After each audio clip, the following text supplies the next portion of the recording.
What up, TCK Potters? I'm your host, Sky Guasco, joined always by my man, Lukas Kaser, and you are tuned into the Candlestick Kids Fantasy Football Podcast. Please subscribe to our YouTube channel at the Candlestick Kids, leave a rate and review anywhere you're listening to your podcast, and follow us on IG at fantasyfootball_TCK Pod and on Twitter at TCK_pod. We've got a lot to cover, so let's get into it. What up, TCK Potters? Sky and Lukas back with you, episode 218. Today we are diving into 5 hot takes each, 10 hot takes total. We are not really a hot take brand. We're not really a hot take podcast. We do bold predictions. We do crazy calls, but we've never really done a hot take segment yet. Excited about that. We're going to dive into it in just a little bit. Before that, Lukas, A, how are you? B, can you please let the folks know how they can get their hands on the draft guide that comes out next Monday, July 6th? Yep, so there'll be a link down below to a Google form. On the last podcast, I mentioned that you can go to the site and fill out the whole credit card, debit card thing. Don't do that. We're not doing that. Lot more work than really needed. So the Google form down below, if you do go to the site, the form link will be on there. And if the site is locked to where you can't see that, let Scott know so I can fix that. Because I can't, since I'm logged in, I can't see that for sure. But the link down below is a Google form. You fill that out. If you fill that out before Sunday or on Sunday, you will get one night early access, I guess. I don't know. You'll get it Sunday versus Monday, but you can buy it Tuesday, Wednesday, or whenever you want, and we'll get you access. Pretty simple. You'll fill out the form. I'll shoot you an email, or if I know you, Twitter, Sky knows you, Instagram, whatever, just to hook up the payment information, Venmo, PayPal, Cash App. I don't know. Those are the 3 that I have, I guess. So probably those 3. Pretty simple. We'll get you an email, username, plain and simple, and then you have access. If you're buying the in-season package, we'll get the Discord going, vice versa. The all-in package, I know we talked about the Listener League. That is guaranteed entry into the Listener League. What the all-in package is the draft guide plus in-season package together. There will be openings if needed for the Listener League, but that'll be probably a random draw or something like that. But the all-in package is guaranteed you're in. Obviously, you still have to pay your league fee to get to play in the league, but that is guaranteed entry. And we'll have prizes of some sort that we can give away to the winner.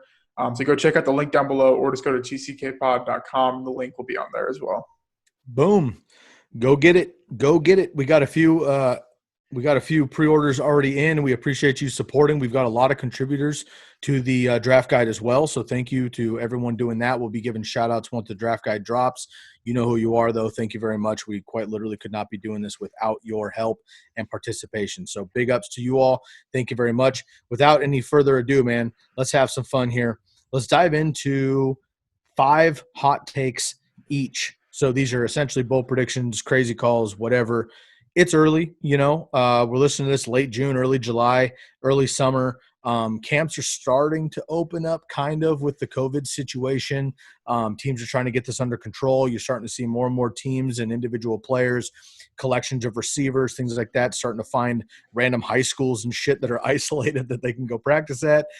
So football is more or less underway in the physical. We just need to make sure that we can actually get the season in. But let's dive into some early hot takes.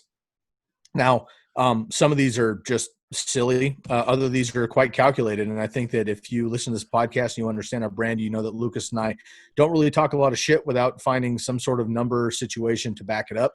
So all 5 of these, I should say, for each one of these is statistically based, with the exception of one of Lukas's, which we'll get to at the end. I'm not sure where the evidence is on this particular one. But before that, let's get through the other 9 really quick. Lukas, my man, per usual, why don't you kick it off here? These are in no particular order for myself personally, maybe for yourself. They are, but I just broke it down to 1 per position, and I'll let you take it away here. So what is your first hot take here leading into July?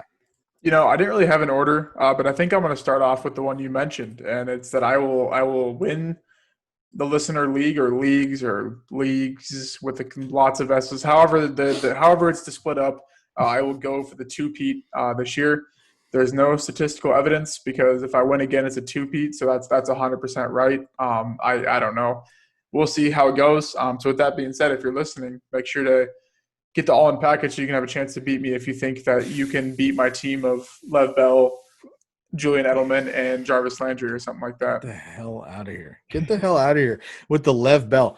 Commish crew, this is a legit call out to all three of you, because I know you're gonna have one team, but maybe you'll have to have a couple here, and we can really take it to Lucas here. So, all right, man. Lucas is calling it out early, looking at the early TCK Pod Listener League repeat for him. So make sure you dial up and get involved with the TCK Pod Listener League so that you can help us take him down. All right, man, I'm going to jump into my first one here. Like I said, I did one per position, and then in the fifth one is kind of a collection of all of them.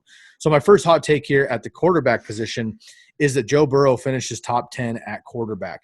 Now, right now he's getting drafted out, maybe top 20, depending on your leagues. Now, it's a single QB that I'm bringing this up, of course. This strictly comes down to the team around him, his actual ability, and the coaching staff. I really think that, we have not seen the type of quarterback hype come into the league since Andrew Luck, and before that, Cam Newton. There's, the Kyler Murray came in with a lot. RG3 came in with a lot. Every rookie quarterback that gets picked first comes in with a lot of hype. Baker Mayfield, Johnny Manziel even. But you just don't get the actual gut feeling that, like, this shit could actually happen. I feel it with Joe Burrow, man. Even though the Bengals were a train wreck last year, earning themselves the number one pick, I think they just hit the nail on the head. Joe Burrow in college, 65 total touchdowns, 60 passing, which is a FBS record, 5 rushing. His senior year at LSU, of course, the national championship, yada, yada. His accuracy earned him the nation's second best completion percentage since 1956 at 76%. He's absolutely an animal. He's got the rest of his team. I know people are not super thrilled about AJ Green for fantasy. The reality is, when he's healthy and he's on the field, he's an excellent receiver. He's going to be a great weapon there. Tyler Boyd, Auden Tate, John Ross, T. Higgins, who both of us love. They're waiting in the wings as maybe the wide receiver 5, which is ridiculous. 2 quality tight end positions. Obviously, Gio Bernard and Joe Mixon in the backfield as well. Another big thing here that I think is kind of underlying, which you're going to be able to find in the draft guide, because I'm breaking down all of the teams have their own team outlook. Within that, they have each fantasy relevant player that is broken down for fantasy, kind of their backstory and everything else. So you can catch that in the draft guide here. But let's look at the Bengals. Let's look at Joe Burrow. I went ahead and I broke down all of the coaching changes here with Zach Taylor as the head coach, and then the offensive coordinator, Brian Callahan. I won't go through everything in it because it takes quite a while. You can see for yourself in the draft guide. But I will mention, throw out 2019 because it was a mess last year with Andy Dalton and backups. 2018, Zach Taylor helped Jared Goff, young quarterback for the Rams at the time, get to his career highs in every passing category: completions, attempts, passing yards, passing touchdowns, completion percentage, yards per attempts, passer rating, yada, yada. Goff was 4th in the NFL in passing yards and 8th in passer rating that year. Before that, 2012 to 15, Taylor helped Ryan Tannehill develop early for Miami. Before he got hurt, he was supposed to be one of the young bucks coming up. So 2 things. Zach Taylor has worked with young quarterbacks as rookies, and he's also helped them develop quickly with the high draft capital. I love that for Joe Burrow and all the weapons. Brian Callahan, the offensive coordinator, he helped Derek Carr go to his MVP season. He also helped out Matt Stafford before that.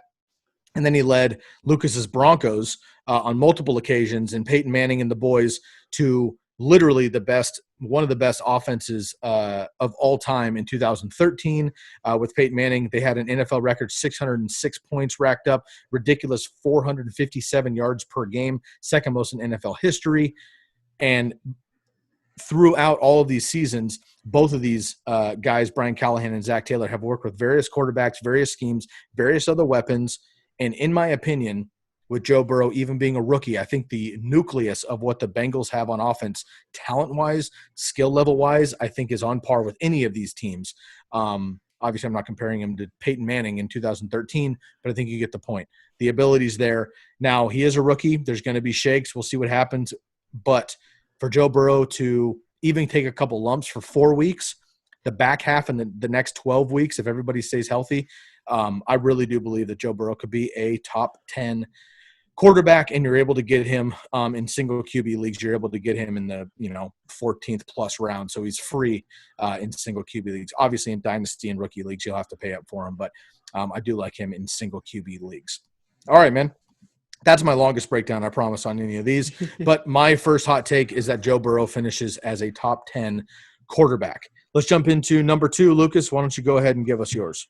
Yeah, this is one that hits home with everyone on the podcast. Julian Edelman, and I'm gonna go in all formats. Finishes above OBJ in points per game. I'm not doing fantasy finish because one can get hurt and he comes back to me. If you if you order the draft guide, there's the question at the bottom. Very important, folks. It's very important. And I think Odell is, because I think Odell has the edge right now by 1 vote, maybe 2. So we'll see. But he will finish ahead of him. I don't even need to – we literally just talked about this yesterday. I don't even need to break this down. Go back to any podcast on my Twitter. I have the links for both of them to the video clips. It's happening. As much as we don't want it to, it's going to happen in all formats. I'm going to say all formats, half, full, and standard. Yikes. You heard it here, folks. Edelman ahead of OBJ for Lucas.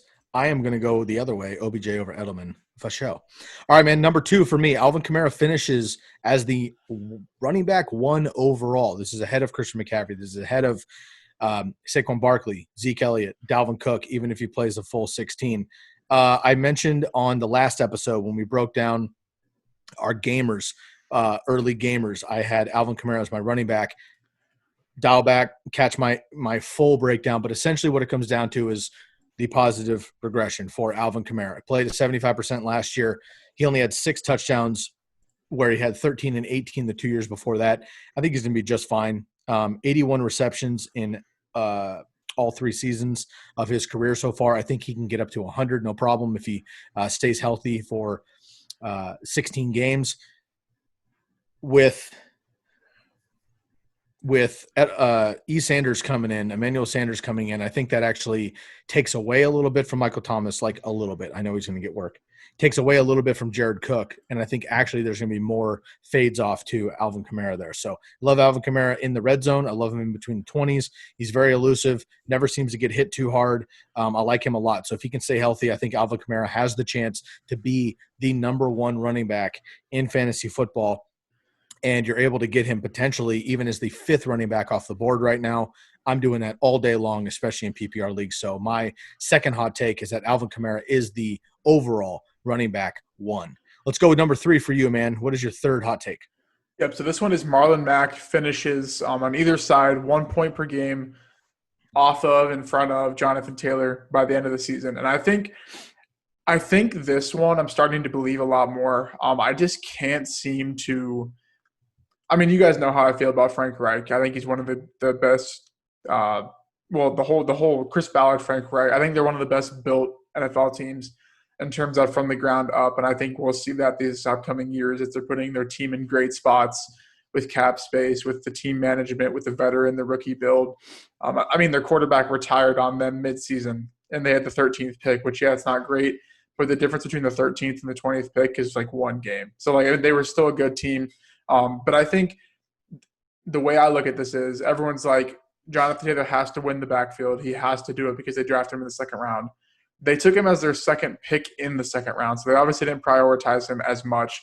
Obviously, they like him. They took him. Obviously, they're going to use him. But it wasn't like we need a running back. They chose Michael Pittman, probably a position they didn't really need, to be honest with you. I mean, they need one eventually, but probably didn't really need another receiver. That's not how that team rolls.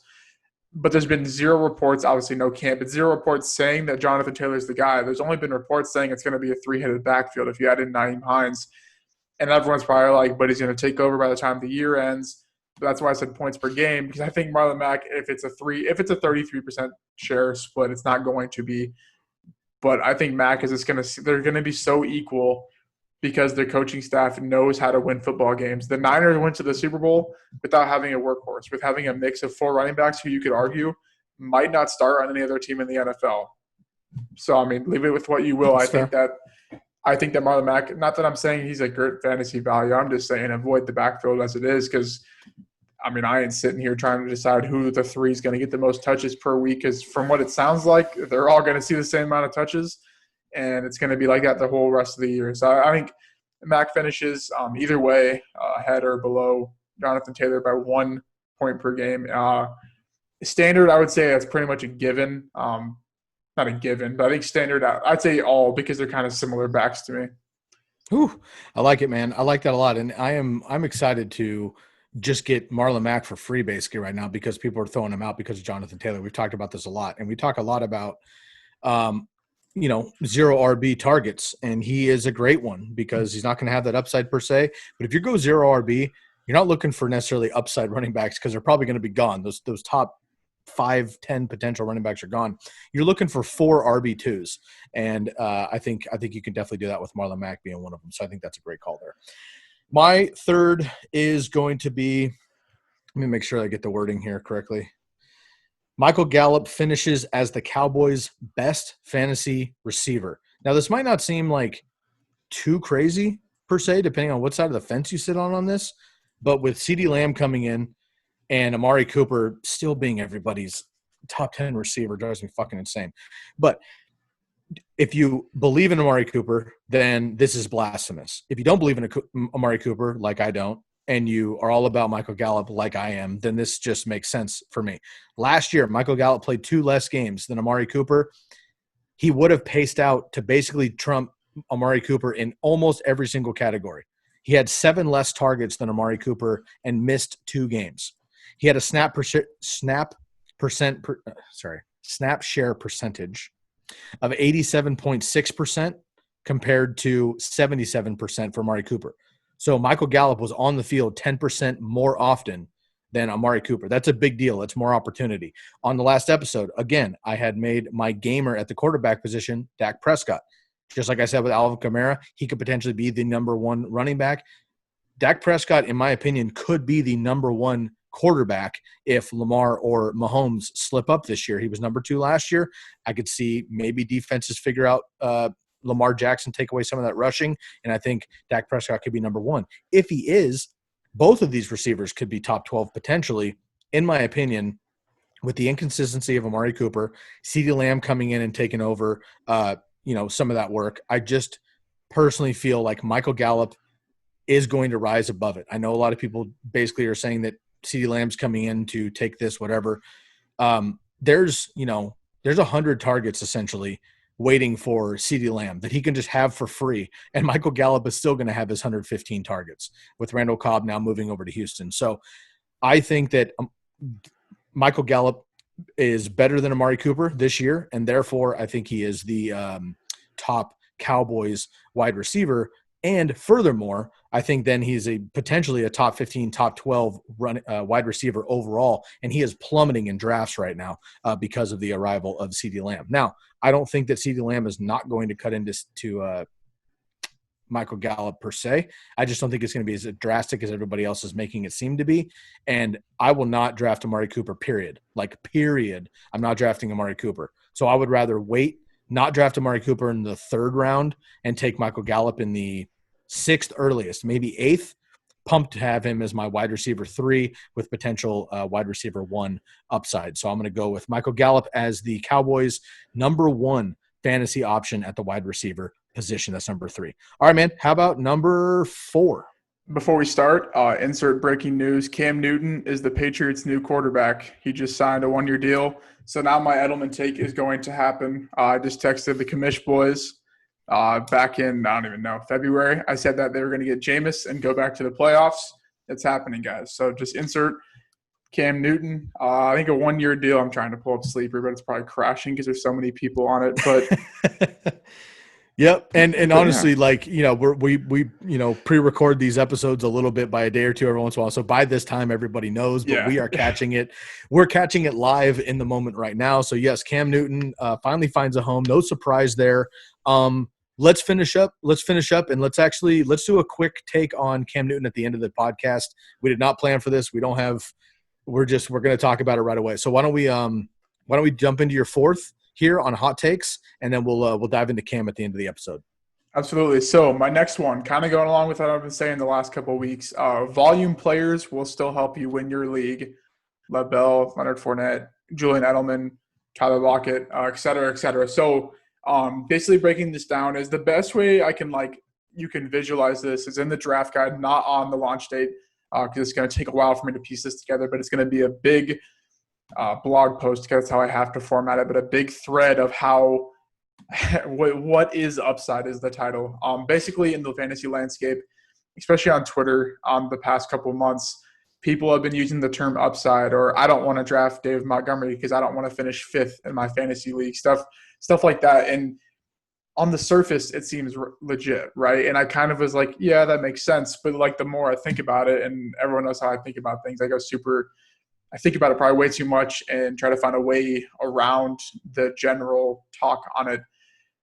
The way you win fantasy leagues is by scoring fantasy points. You choosing a guy that you think can score 3 more points per game, maybe one game, but doesn't have the guaranteed role is not how you win leagues. So really, the hot take, it's not even a hot take, it's just a fact, but I think it needed to be in here, is that it's okay to take Le'Veon Bell, to take Leonard Fournette as your RB2, because you're not taking them without having a good wide receiver one, without having a good RB1. Like the way the ADP is shaping out, like, yes, they're going early, but like you don't get to choose when you draft a player. The draft board gets to choose when the player gets drafted. So don't shy away from fantasy points and volume rules, because like I said, at the end of the day, the only thing you can control is how many fantasy points you score. And all you got to do that is just play guys that will score you fantasy points. So not really a hot take, but more of just don't forget that sort of aspect of fantasy in this case here. I love it, man. And again, I think that this is perfect when we talk about that zero RB strategy we just talked about with Marlon Mack. It's the guys who don't necessarily have season winning upside, but they're going to plug the holes because you can't have zeros in fantasy football. So I think that's a great call. Jordan Howard is another great plug, for that kind of opportunity. So I think that's great to understand that not everybody can fucking blow up every single week, period. I mean, you have to have half your roster has to have 20, 30-point weeks. The other half of your roster has to have 6 to 10-point weeks to just keep that floor steady for you. Because if you have 3 or 4, 2 or 3 or 0-point players on your team for a week, you're not going to be winning a lot of fantasy matchups. So I think that's a great call there. All right, I'm going to go with my fourth one here, and it is that Evan Ingram plays at least 14 games. First of all, that's the hot take. First part of it is that he even plays 14 games. The second part is that he finishes as a top 3 tight end. So Evan Ingram plays 14 games, and he ends up as a top 3 tight end. So I'm not going to say he plays the whole season because that's probably just not going to happen. But Evan Ingram, there's no way around this. He missed 1 game as a rookie. He missed 5 games his second season, missed half the season last year. But the numbers are there when he plays. Last year, he would have paced out to about 90 receptions and 900-plus yards. And let's give him 6 touchdowns. Again, that's going to be top 6. He has the ability. He has the upside. The athletic profile that Evan Ingram brings to the tight end position is becoming more common, but he is basically a wide receiver playing tight end. And I think that that's going to be great in this offense here. I think the Giants do get better. Their defense is still horrendous, so they're going to be fucking chucking it. Daniel Jones is going to be much better this year. I don't believe in Golden Tate. I don't really believe in Sterling Shepard personally. Darius Slayton, who is getting all the hype this summer, he's on the outside. Saquon, but I do believe that Evan Ingram, if he stays healthy, could be a top tight end. And I just think he could be a top 3 tight end and maybe top 5, but my hot take, I'm going to go all the way to top 3 there. And it'll be Mark Andrews, George Kittle, and Evan Ingram, which is just how everybody had it set up preseason. So my fourth hot take is that Evan Ingram plays at least 14 games, and he gives you a top 3 tight end finish. Right now, you're able to get him in the 7th round as the 7th tight end. Lukas, quick question for you. Rob Gronkowski or Evan Ingram? Ingram. How about that one? Back to back. You like that? I'm put in that position, I'll just wait so I can take Jack Doyle, Blake Jarwin, anyone else, or just like Tyler Eifert. No, I don't know. I think I like Ingram. I just think I think I mentioned it in the rankings or whatever episode we did last week or maybe 2 weeks ago, that the ADP is never going to be right for where he's going because people realize how good he is when he plays. So unless it falls, I know I took him last year because I wasn't as in depth with like the actual injury. I was like, I fade injured players, but I never like took into context like what that actually means. So I think unless he falls down to, I don't know, 8th, 9th round, which will probably never happen, I probably won't be taking him ever. Fair enough. And honestly, even with this hot take of him, finishing third, maybe, I'm not sure that I'm taking him in many drafts either. You and I have mocked him a couple times because it feels good in mocks to like, what if? But in a real draft, I don't know that I could pull the trigger. I may just end up waiting. So, all right, man, my fourth one, Evan Ingram plays at least 14 games and finishes as a top 3 tight end. Lucas, what is yours? The last one is that Lamar Jackson will finish as the QB1 even with a drop in touchdown percentage. And I know I touched on this very, very in depth when we had our quarterback rankings episode as to why Lamar Jackson was the QB1. So basically, give him the TD rate of the top 40 fantasy quarterbacks last year. He still finishes, if you keep the other fantasy quarterbacks TD rates or just all their stats, he finishes the QB1 by 13 points, I believe. So basically what I'm trying to say is he's legit. He knows what he's doing, and people will be like, yeah, whatever. He's just not gonna do it because Mahomes is back, right? But Deshaun Watson put up a pretty good year last year, threw the ball 500 sometimes. And really, I think the one stat I hang my hat on top of the easy schedule, that the TD rate is not going to fall to 4%. Give it like a 5. He had 3 broken tackles last year. 3. He had 3 when he started 7 games his rookie year when he was probably scared and his team didn't run read options. This team fully bought into him. 3 broken tackles. And I know if I asked 100 people, do you think Lamar Jackson can break tackles? I mean, I would imagine they would say yes. So really what I just don't, as much as math oriented as I am, I can't. Buying into the TD drop, yes, it's going to happen. 5%. My projections should be done by July 6th. I'm going really in depth with those. Probably about 5 to 5.5%. But the rushing game is not going away. A team doesn't commit to a read option, RPO, quarterback running style offense, and then just like, we'll switch. After going 13-3, like they're going to call the same exact plays. Teams are going to pick up on it, great. But he had 3 broken tackles last year. So obviously they didn't pick up very hard during his MVP season. So I think he's definitely in for another big year. Yeah, I don't know. I mean, I can't rank Mahomes ahead of him, especially now that what he did last year. Dude, I can't say anything else. Lamar is my man. I have him at number 1 as well. You and I had our early QB rankings and everything else. So we went with him, Lamar back to back as well. And honestly, dude, he scored 70 more points than the next closest. He scored 80 more points than Dak Prescott, who was number 2. So in a points per game, I mean, 7 more points per game than the next quarterback is just insane. So I'm with you on that one, man. I like that one a lot, and I love my boy Lamar. So he repeats at quarterback 1 with a touchdown percentage drop. Now I'm going to follow that up and actually say that my 5th hot take is completely the inverse of what you just said. Although I do agree with you, and I think it will happen. My 5th hot take is that none of the top fantasy finishers per position that finished number 1 in 2019 finished number 1 again in 2020. So nobody that finished number 1 in 2019 finishes number 1 in 2020. So that would be Lamar Jackson, Christian McCaffrey, Michael Thomas, and Travis Kelce. So I think these are my hot takes. It's going to be Dak Prescott, number 1 for the quarterbacks, Alvin Kamara, number 1 for the running backs, Devontae Adams, number 1 for the wide receiver, and Mark Andrews, number 1 for the tight end. So just to repeat as the number 1 fantasy option at any position is quite rare. But again, there's just so many factors that can go down to happen. In every single season, the person that finishes first overall the season before is pretty much always the number 1 or the number 2 the next season, because that's our recency bias. That's what we see. Now, let me make myself clear. I have no hate or disrespect or doubt in Lamar Jackson, Christian McCaffrey, Michael Thomas, or Travis Kelce. If all 4 of those guys repeated at their respective positions in 2020 as the number 1 for their position, I would be not surprised at all. And I could see that happening not easily, but certainly could see that happening. However, it doesn't happen very often, and I just think that the way the NFL works, the way things go down, injuries happen, regression happens, new schemes, new coaching strategies, blah blah blah. I just think that there is a world, I think, where none of these guys finish as the number one.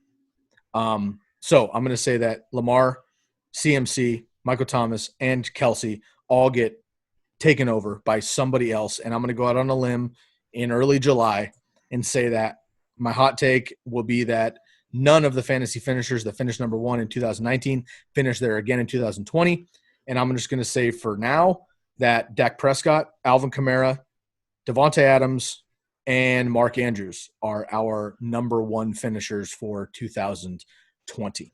All right, man, why don't you read through your 5 hot takes? I'll do the same, and then we'll just add another 5-10 minutes, and we'll go through Cam Newton really quick here. So give me your 5 hot takes, and I will do the same.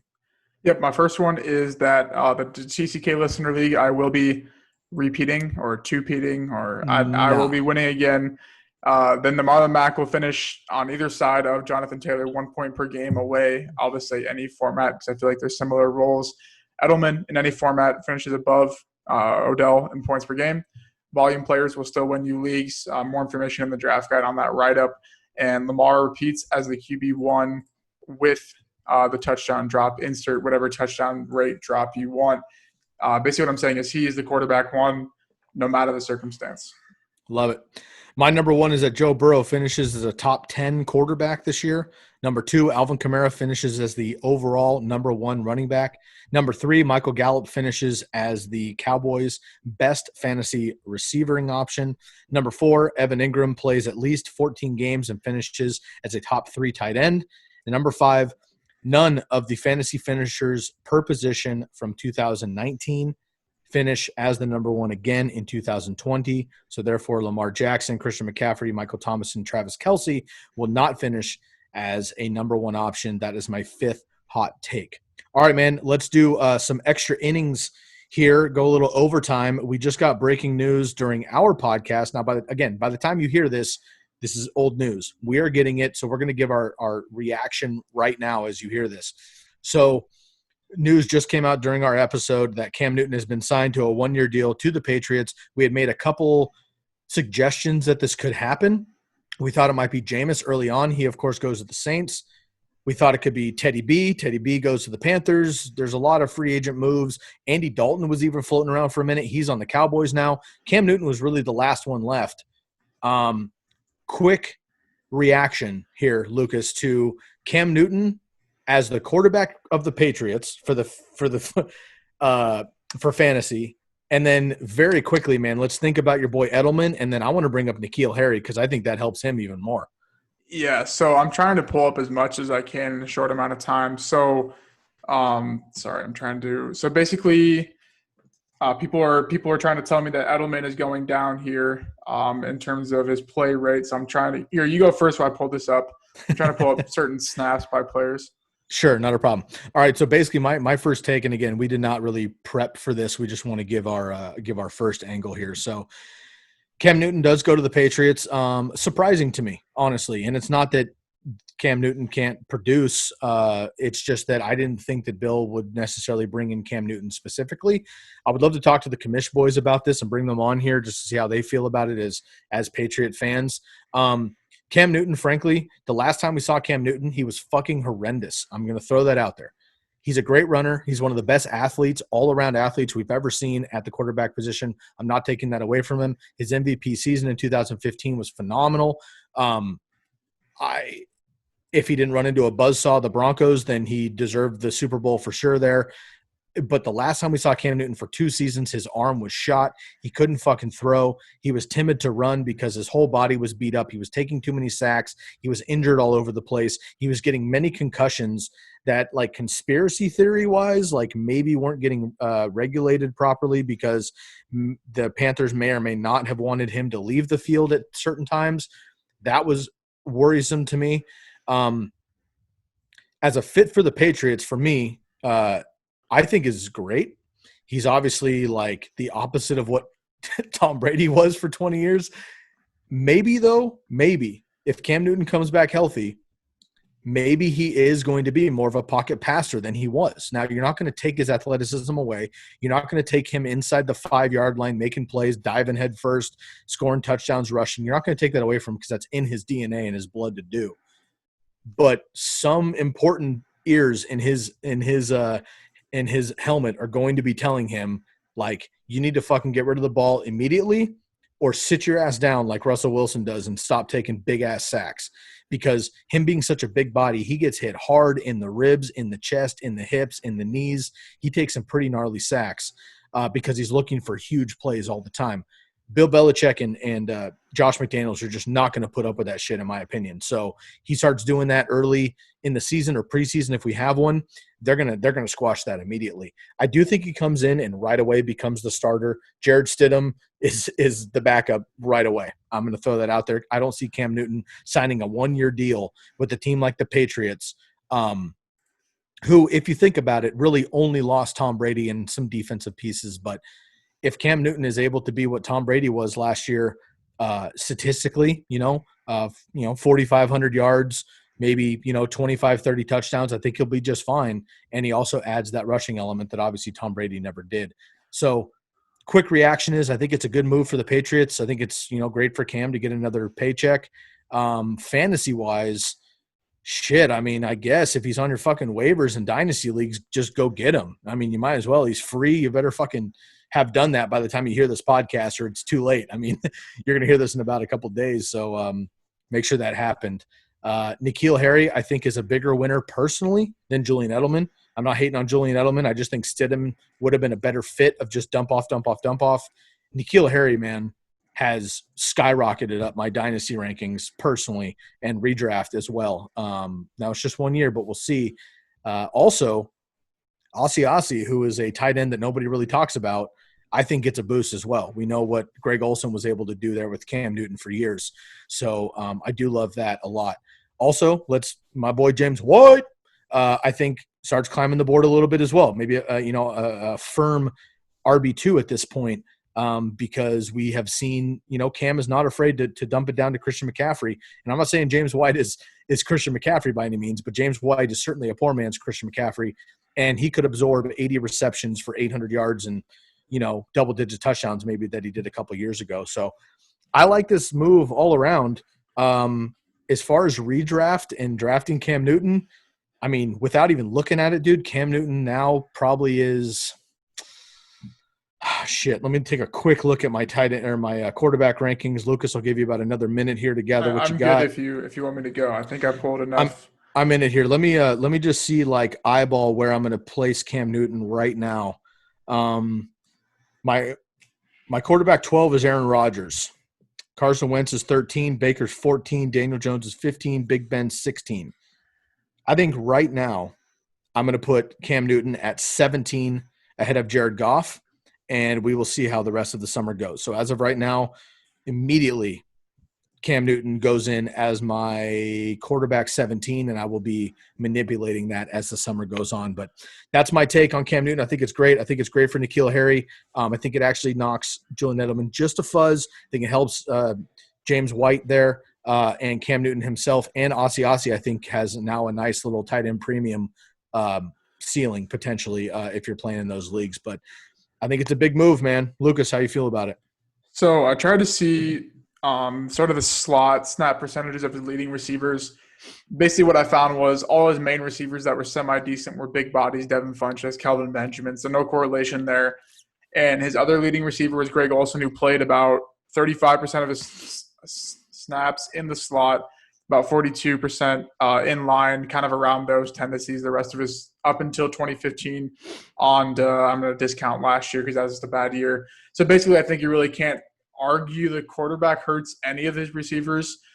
His average finish when starting or when playing in all his games as a PPR wide receiver 1 is wide receiver 21 in full point PPR. So he's definitely capable of holding a high standard of a quarterback. And as I mentioned, the rankings, the Edelman clip, he in the slot, it's not going to matter. And especially because if we think Cam Newton can't throw the ball downfield, like he's going to throw it to Edelman in the slot. So, I mean, don't think about this too hard. Upgrading at quarterback helps every single person on this offense. I mean, like, even if Cam doesn't win the job, that means Stidham has to beat him out. So that means he has to be good enough to beat out Cam Newton, who was the MVP a couple of years back. So I think in reality, it's just kind of stays about the same, maybe boost him a little bit, but I don't think it hurts anybody. But yeah, in terms of regular football, this is what they needed to do. Great competition. They have 3 competent starting quarterbacks. Redraft, I don't even know where to put them. I'll have to look and kind of figure that one out. Dynasty, I'd still probably rank Stidham close to him in Dynasty because who the hell knows what's going to happen there. But yeah, N'Keal Harry, I'm big on N'Keal Harry again because people think that half of a season dictates the rest of your career. So I would not fall off the train on N'Keal Harry quite yet. But yeah, I think really nothing. It doesn't change anything. To be honest, maybe it just helps Edelman even more that he's going to have a familiar face. He knows who the playmaker is there, and he's just going to get the ball out of the pocket to kind of boost his career, get him back on track a little bit here to start the season. Do you think? I mean, there's no way that the Patriots bring him in if he's not fully healthy.